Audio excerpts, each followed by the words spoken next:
Welcome back to Com 225. And today I wanted to just share some space with you all to talk about our next big speech, and it's the persuasive speech. Now, in this class, we often look at the informational speech, you're informing your audience, and so now we're getting into persuading. You want to persuade your audience to do something different or maybe continue doing things in a specific light.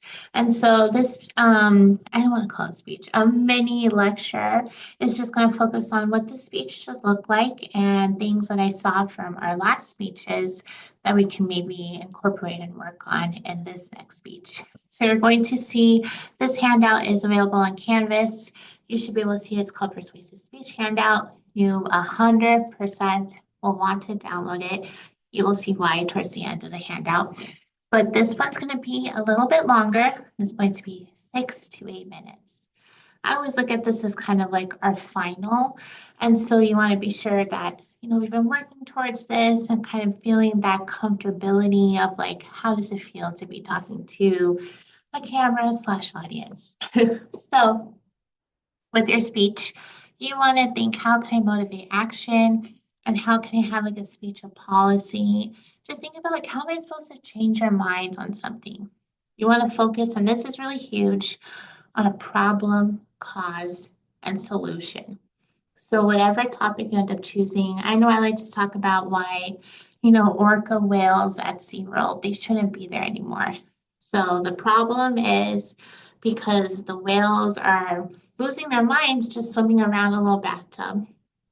The cause is SeaWorld wants to make money. It's just a business. And so the solution is to ban orcas from being in these cages, right? So you're going to need 4 sources in your speech. We've already used sources in our last speech, so we're just going to kind of continue building that credibility. There's a bunch of skills and different persuasive strategies, which you're going to see me kind of explain in some lecture videos, but also thinking about when you're developing your speech, what exactly are you persuading and how are you going to do it? You want to think about audience analysis. Think what's going to be interesting to my audience, to all of us here, but also choose something that you're passionate about. Choose something that you like talking about. This is going to require some research because you want to be sure that you kind of have a sound argument, that you know what you're talking about. I like to include this because I know a lot of times we think, oh, I'll just do it the night before. No, this is going to take a moment. So be sure to give yourself just a moment, give yourself the opportunity to do well. So you're going to have 3 different main points: problem, cause, solution. And you can think, okay, maybe I'll have some notes on some note cards. I know we're virtual and a lot of us use our computers for our notes. I just want you to be careful, just flat out reading from your outlines, because then we end up getting reading voice, a bit monotone, a bit boring. And so if you have note cards that have specific main points that you want to hit, but again, it doesn't have all of your text, that might be kind of helpful. It does say here, ooh, excuse me. It does say here that you can have visual or audio aids. It is not required in this speech.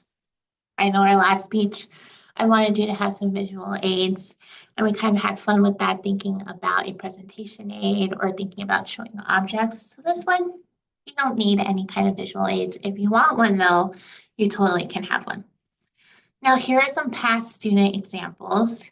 And so you can think, should the voting age be changed?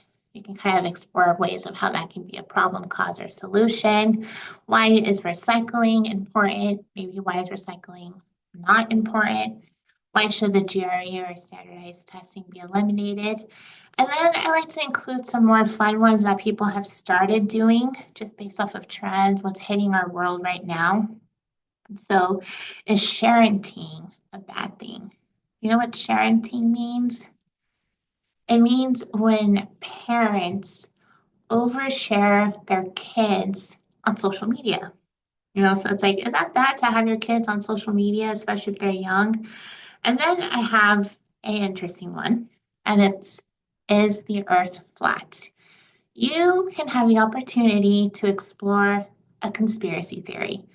And I know that oftentimes you can't really talk about conspiracy theories in classes, but there's a lot of research out there about them, and if you know anything about conspiracy theories, thinking about the one at the Denver airport, how Chuck E. Cheese reuses their pizza as Avril Lavigne, AI, or whatever, there are some sources out there that kind of prove those or kind of lean one way or the other. So I say have fun and choose a topic that might be interesting. That might just be kind of just out of the ordinary for you. Now, again, if you feel like, I don't want to get too creative here, that's okay. Choosing something that you feel passionate about, thinking should the voting age be changed? I'm trying to think of something that I feel very passionate about right now. Why should Dutch Bros employees not be so talkative in the mornings, especially before the coffee, and you can just have fun, put a twist on it. But everything that I'm going to tell you when you're looking at your topics, it's always going to go back to what's your problem, what's your cause, and what's your solution. That's going to be the big one here. So let's go down here and you're going to see something that looks very similar. Uh-oh, just stick to the outline side. Let's see if I can here we go. This is why you'll need to download this handout because here's our outline. And so you can see that it's pretty similar to the last one, attention getter, just getting your attention. I know one of us used a TikTok in the very beginning to grab our attention, asking a question, telling a story with vivid imagery, whatever that just gets us involved. Thinking about topic audience relevance, why should I care about your speech? Think about how it hits your audience. Now, let's not forget to establish our credibility, saying, I read research, I watched movies, this is why you should trust me. And then getting into the preview main points and thesis. So since this is a persuasive speech, I want you to think, okay, my thesis, today I will persuade you on why the GRE and standardized testing is bad. Pretty short and concise, but it gets to the point. Now you're going to notice we have our 3 main points here, and I have them highlighted. So problem, cause, solution / action point.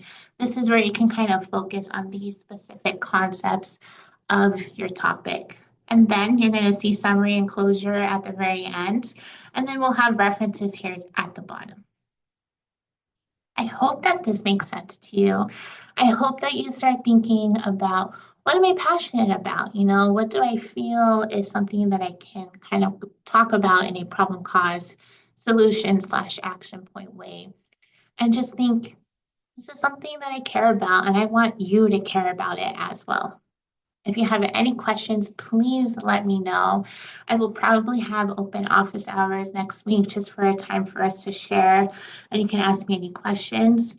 But I'm also happy to talk to you through email and see if we can come up with fun topics if you're kind of like, what do I do, right? I am here to help you. You're doing great so far, and I can't wait to see where this continues to go. Alrighty, I'll see you in the next one. Have a good day.